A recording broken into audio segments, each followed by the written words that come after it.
Yeah, so now let's look at a more precise version of the above definition, and it is as follows. So the precise definition would be definition 2. A sequence an has the limit L, and we write, it'd be the same, initially same thing. So limit as n approaches infinity of an equals to L, or an goes to L as n approaches infinity. And this is if for every number epsilon greater than 0, there is a corresponding integer n, such that if n is greater than this integer n, then the difference, or the absolute value of the difference an minus L from the limit, is less than epsilon. So in other words, it doesn't matter what this number is. You can make it infinitely small, but as long as it's greater than 0, then if there is an integer n such that an is minus L is less than that, that means that, yeah, we have the limit. It's getting closer and closer to it. So yeah, make sure to watch my earlier videos on precise definition of just regular functions to get head wrapped around this format. But it's basically being more rigorous in the mathematical approach to defining how these limits are. Instead of saying sufficiently large, you go into infinity, you set exact parameters. So if you have any number greater than 0, you're always going to have this scenario. And I'll illustrate this both with a number line and with a graph. So the precise definition of a sequence is illustrated by the figure below, in which the terms a1, a2, a3 are plotted on a number line. No matter how small an interval L minus epsilon or L plus epsilon is chosen, from there to there exists an n such that all terms of the sequence a n plus 1 onward must lie in that interval.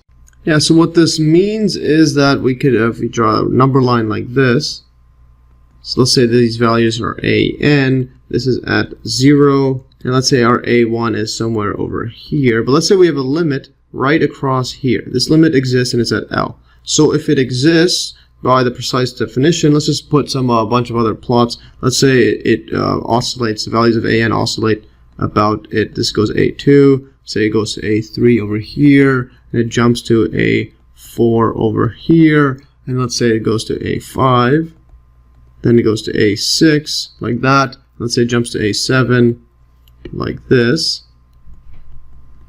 But then let's say it jumps to a8 over here. But eventually, as you get more and more, it's going to go converge towards this L. So if it converges, then what we have to have is, we have to have a value here. We have to have I'll put a value like this. Or an interval. This is going to be from L, this is L minus epsilon, and this one here is L plus epsilon. So we have this interval that always exists where the difference, where the distance from here to L is just epsilon. This difference is just epsilon. So remember, the absolute value of an minus L has to be less than epsilon. Yeah, so if there's a limit, then there's always going to be a number, no matter how small, and that's epsilon as long as greater than 0, such that any interval, any an bigger than the number n, like that. For example, here, let's say we have this one here is a capital N plus 1, and this one, let's say here, is a capital N plus 2. So in other words, we have, right here, so always the case, this is always the case, for, this is an is going to be greater than, actually not n, doesn't need to be greater, it's always the case for n is greater than capital N. For example, in this case right here, that is just, well, n equals to n plus 1, which is, well, greater than n. And same for this n plus 2. So for example, if we make this even smaller, then we always need to have this case valid. So we still need to have a number n such that anything greater, so even if we have n plus 2, n plus 99 or whatever, as long as it gets smaller and smaller. Yeah, so for example, I'll draw this in red. Let's say we had an even smaller epsilon, so we could even have it a smaller one, smaller than these ones. Then what we'll have is something like this in red, epsilon. This one right here is epsilon. So then it's going to be across here, like that. Then all that will happen is, well, we have a new n, a new capital N. So we're going to have new values here, where this is going to be, well, a n plus 1, and this is also going to be a n plus 2. And these are going to be new values of n and epsilon. So this is smaller, but this capital N is going to be smaller as well. They're not the same ones. As you can see, so you could always repeat this. That means the limit exists and it's getting closer and closer. And now note that the above figure shows that any number epsilon greater than 0 will always have a corresponding n less than n right here. So you're always going to have, so this one over here corresponds to that n.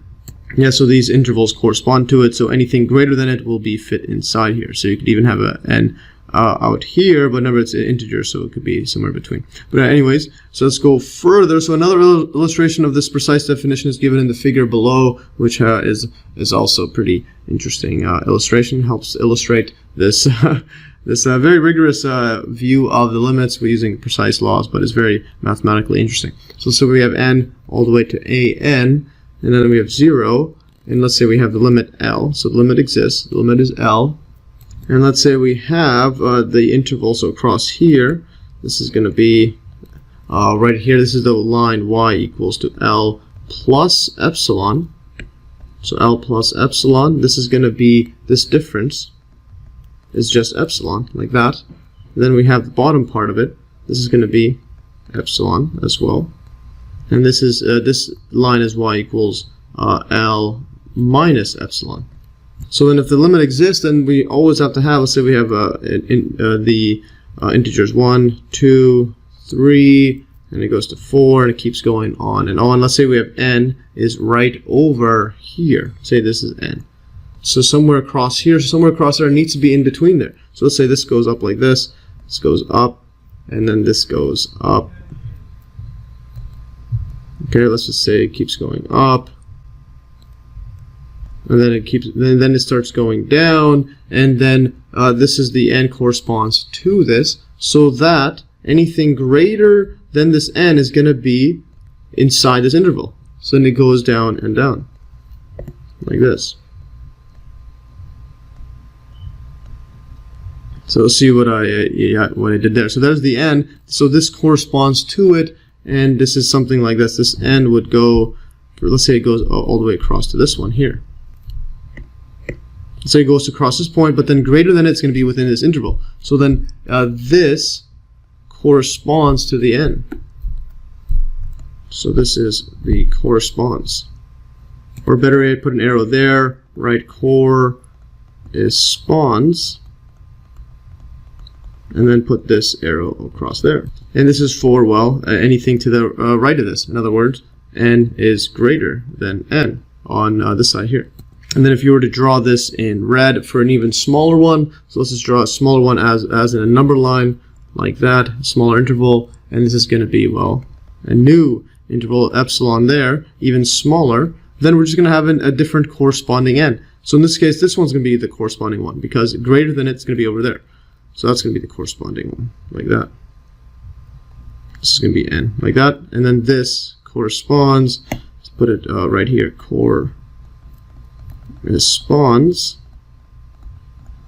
So this corresponds to this one over there, or these correspond to each other. Flip the arrow around. Yeah, so thus shrinking the above intervals, i.e. making epsilon smaller, just moves the corresponding n further to the right towards n over there, just going over further to the right there.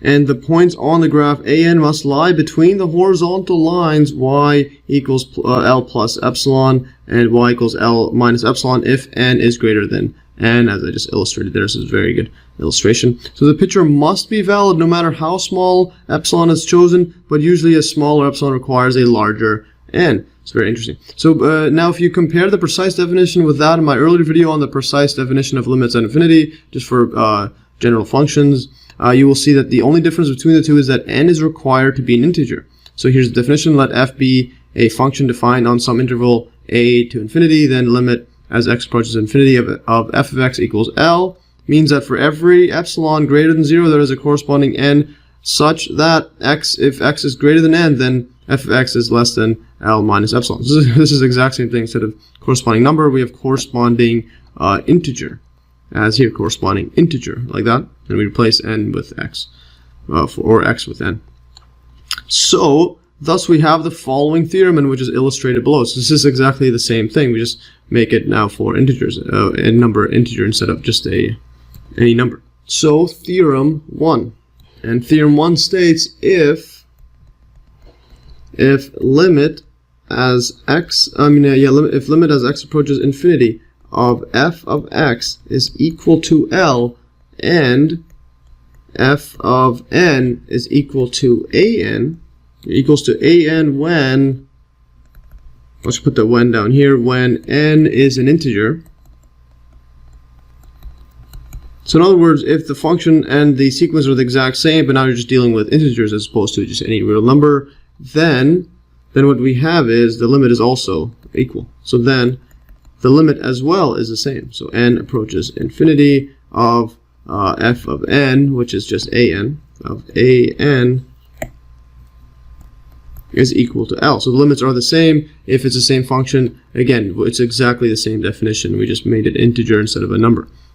Instead of any number. So if you were to graph this out, what this means is this theorem just represents pretty obvious. So let's say we have, I'll put x or n. So this horizontal axis is x or n, and the y and the vertical one is y or an. So a sequence or the function and sequence.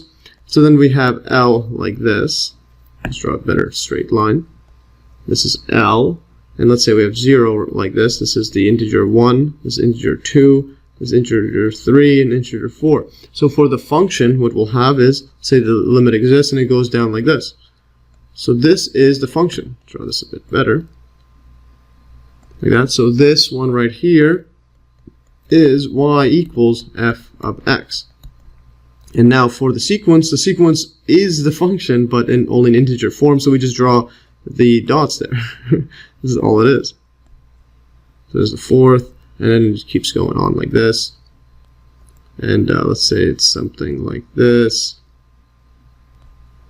Yeah, so you could see that it just gets closer and closer, like that. So then these points are the an, which equals to f of n, as above there. So it's exactly the same thing. So all we do is plot the integers on the function, and hence the limits are the same. Yeah, so now in particular, let's take a look at the following limit. And this is I've covered in my earlier videos. So let's say a limit as x approaches infinity of 1 over xr, where r is greater than 0 and is a rational number. Rational number. So remember that if it's a rational number, this just means that, well, i.e. 2 over 5, for example, we have 3 or 4, etc., and it's all greater than 0, so etc. In other words, can be written as a fraction of integers. For example, 2 and 5 of integers. Like that. Let's circle this. Like that. Then what we have here is for the limit, so then, just now we can apply limit laws, limit as x approaches infinity of 1 over xr, this equals to, recall that using limit laws, this just equals to the limit as x approaches infinity of 1 over x, and then take this out to the r, and then use further limit laws. This just equals to limit as x approaches infinity. Put a bracket around this whole thing. It's going to be 1 over x all over r. So in other words, it's just a limit of 1 over x, which is just equal to, well, 0. This goes to this goes to 1 over infinity, which is equal to 0 or approaching 0. The inside there. So we have 0 power of r, which is equals to 0. So in other words, the limit is equal to 0. Yeah, so we could write this in sequence form, and we get, well, limit as n approaches infinity of 1 over n instead of x, n to the r. So instead of x, we replace it n to the r, and this equals to, well, 0, because that one is equal to 0. And this is if, let's write if if r is greater than 0, again, is a rational number for this case. Rational number.